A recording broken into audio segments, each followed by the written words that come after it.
Halo kawan-kawanku, kembali lagi bersama saya. Kali ini kita akan membicarakan sedikit hal yang berbeda. Beberapa manusia di bumi ini yang berpengaruh di dunia. Banyaknya umat manusia jutaan atau miliaran, tetapi hanya beberapa saja yang berpengaruh di dunia. Kita akan membahas 7 manusia paling berpengaruh di dunia. Siapakah itu? Simak video berikut.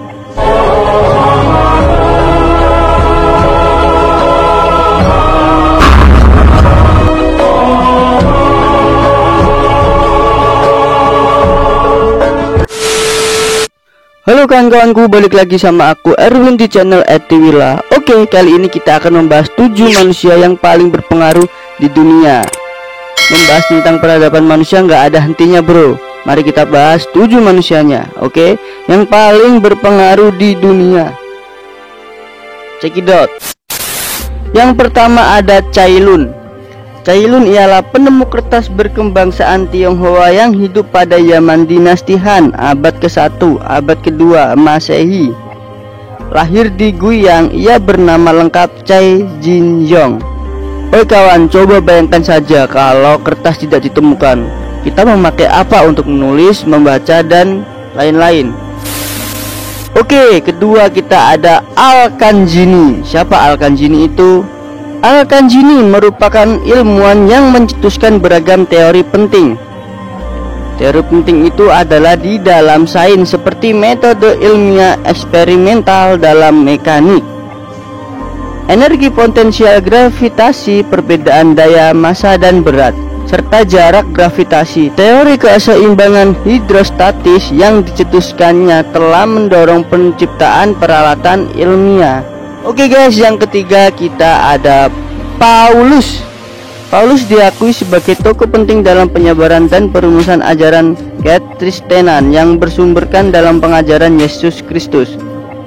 Paulus memperkenalkan diri melalui kumpulan surat-suratnya dalam Perjanjian Baru di Alkitab Kristen sebagai seorang Yahudi dari suku Benyamin yang berkebudayaan Yunani dan warga negara Romawi.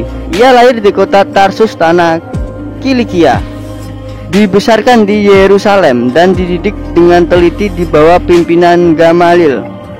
Pada masa mudanya ia hidup sebagai seorang Farisi menurut mazhab yang paling keras dalam agama Yahudi.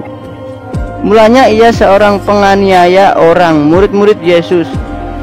Dan sesudah pengalamannya berjumpa Yesus di jalan menuju kota Damaskus, ia berubah menjadi seorang pengikut Yesus Kristus. Paulus menyebut dirinya sebagai rasul bagi bangsa-bangsa non-Yahudi, yaitu bangsa Romawi kuno. Oke, ini bisa disimpulkan Paulus adalah penyebar agama Kristen ya. Oke, lanjut. Oke guys, keempat kita ada Al-Khawarizmi. Al-Khawarizmi ini adalah ilmuwan yang terpenting dalam sejarah matematika. Al-Khawarizmi adalah ilmuwan yang menyumbangkan pemikirannya terbesar di dalam matematika. Karyanya sangat berpengaruh bagi peradaban manusia. Seperti apakah Al-Khawarizmi? Al-Khawarizmi mempunyai nama lengkap yaitu Muhammad bin Musa Al-Khawarizmi.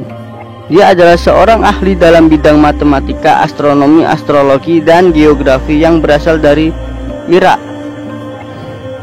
Buku pertamanya adalah buku yang membahas solusi sistematik dari persamaan linear dan persamaan kuadrat, sehingga ia disebut sebagai Bapak Aljabar. Oke guys, kelima ada Nikola Tesla. Nikola Tesla adalah seorang penemu, fisikawan, teknisi mekanika, dan teknisi listrik dari Serbia, Amerika. Ia terkenal berkat kontribusinya dalam mendesain sistem kelistrikan arus bolak-balik. Lahir dan dibesarkan di Kekaisaran Austria, Tesla menyelesaikan pendidikannya dalam bidang teknik dan fisika tahun 1870-an. Oke, kita udah beranjak di nomor 6. Nomor 6 adalah manusia yang paling berpengaruh di dunia, Nabi Isa. Nabi Isa adalah tokoh dalam Al-Quran dan Alkitab. 3 agama Abrahamik memiliki pandangannya yang saling bertentangan terkait Isa.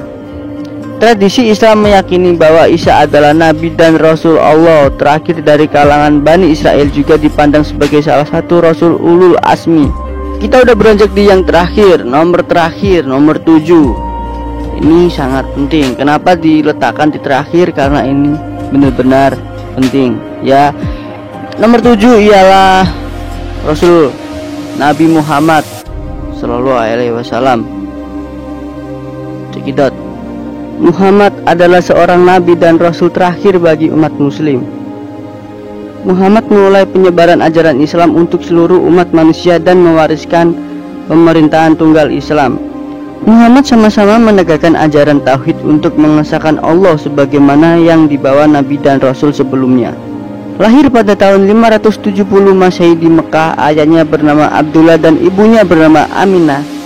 Ayah Muhammad meninggal dunia ketika Muhammad berusia 2 bulan dalam perut ibunya.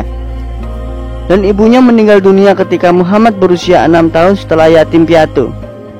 Muhammad dibesarkan di bawah asuhan kakeknya, Abdul Muthalib. Kemudian Muhammad diasuh oleh pamannya Abu Talib selama hampir 40 tahun. Beranjak remaja, Muhammad bekerja sebagai pedagang. Muhammad terkadang menghasilkan diri ke gua. Setelah 8 tahun bertahan atas serangan suku-suku Mekah, Muhammad mengumpulkan 10.000 muslim untuk mengepung Mekah. Serangan tidak mendapat perlawanan berarti dan Muhammad berhasil mengambil alih kota dengan sedikit pertumpahan darah. Ia menghancurkan berhala-berhala pada tahun 632. Beberapa bulan setelah kembali ke Madinah usai menjalani haji wada, Muhammad jatuh sakit dan hingga akhirnya wafat. Muhammad meninggalkan semenanjung Arab yang telah bersatu dalam pemerintahan tunggal Islam dan sebagian besar telah menerima Islam. Sebenarnya masih panjang sejarahnya di Al-Quran, udah lengkap, banyak sekali perjuangan Nabi Muhammad SAW ini. Dan jangan lupa subscribe. Sekian dari saya Erwin di channel @diwilah. Bye.